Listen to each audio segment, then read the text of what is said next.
In Buddhism, there's a concept called Tatramajjhattatā, which roughly translates to equanimity.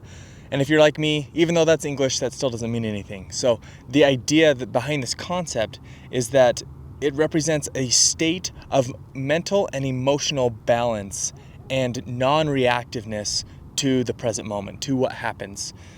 That keeps, the highs and lows of life, you remain non-reactive to those moments. And it's not that different from some of the Christian teachings that you see in the New Testament. Like when Jesus, I think it's John 14:27, when Jesus is talking about how we need to take his peace with us, and it's different than the peace that the world gives us. And that he encourages his followers to be not afraid. And he also, in the Sermon on the Mount, talks about considering the lilies. I think all of this represents this state of balance, this state of non-reactiveness to whatever is happening in the present moment. One of my favorite Buddhist parables illustrates this perfectly. It's about an old man and his son that live on a farm in a village. And the farm has some horses, and the horses run away. And the old man sends his son to go get the horses. And, the villagers, when the horses ran away, they came to the old man and said, "Oh, I'm so sorry. What bad luck. You're so unfortunate." And his response translates something like maybe, or good luck, bad luck, who knows, or we'll see, something like that. And anyways, his son goes to get the horses, and when he brings the horses back, he actually brings back more horses. They found some wild horses. And so the villagers once again come and have this reaction of, "Oh, you're so blessed. Oh, you're so fortunate. You had such good luck." And the farmer responds the same way, maybe, we'll see. Good luck, bad luck, who knows. And things continue where the son is trying to train the new horses, and he falls off and breaks his leg. When he falls off and breaks his leg, the villagers once again come and say, "Oh, what bad luck, how unfortunate." And the farmer has the same reaction, we'll see. But good luck, bad luck, blessed, who knows. And then the next week, the government comes and says, "Oh, we've started a war, we need all of your sons." And since the son had a broken leg, he doesn't have to go fight the war. And the villagers once again, "You're so blessed." And the story continues, and I'm not going to keep going. But the idea behind this is that the farmer continues to have a state of balance. I've referenced this story before, but last time I referenced it, it was in reference to the idea of non-attachment and not attaching yourself to specific outcomes. And this story applies to that, but it also applies, I think, even more to this idea of equanimity, this idea of balance and not reacting to whatever is happening outside of your control.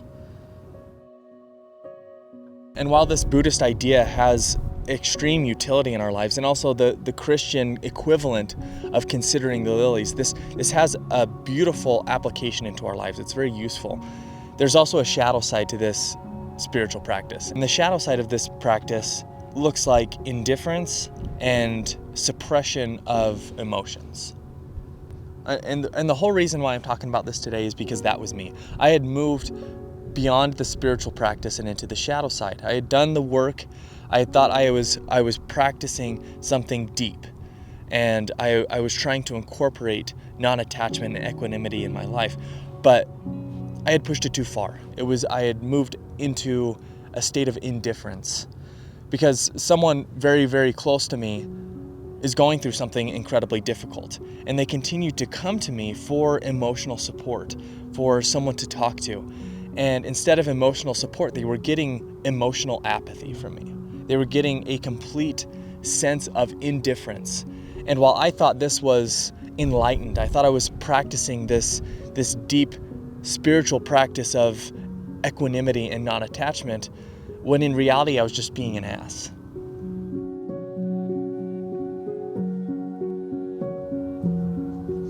I had moved from emotional and mental balance into a state of an emotional bypassing, where I was not feeling my way through the emotions, but I was completely bypassing the emotions, telling myself that non-attachment and equanimity meant that I didn't have to feel those things, that I didn't have to sit with someone in those moments. And I had moved beyond the idea of balance. I had moved past non-attachment into this state of indifference and emotional and spiritual bypassing. I wasn't feeling through the emotions, and because I wasn't doing that, I had lost my ability to be compassionate towards this person.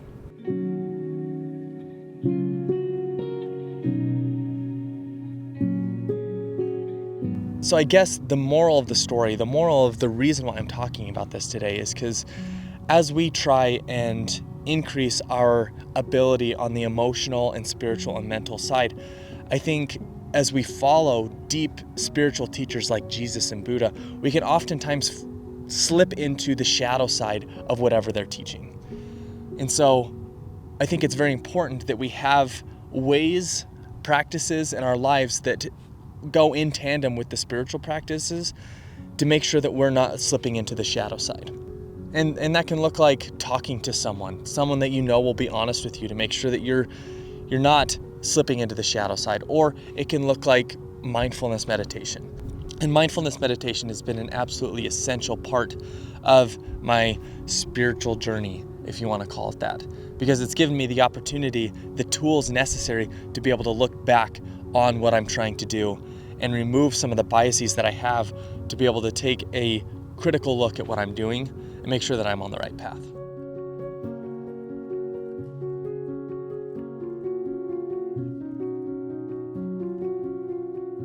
Okay, so what I guess I'm trying to say here is that I want to be able to practice equanimity and this idea of consider the lilies or the peace of Christ, however you want to look at it. I want to practice that without falling prey to the shadow side, without slipping into the shadow side of this spiritual practice. And so what equanimity is not is avoiding feelings, spiritually bypassing, emotional bypassing. It is not that. What it is feeling through those feelings, but not identifying with those feelings, not trying to interpret those feelings, and not judging those feelings. When we don't attach ourselves to those feelings, we can approach the highs and lows of life in a more balanced way. I think that's a good summary of what I'm trying to say here.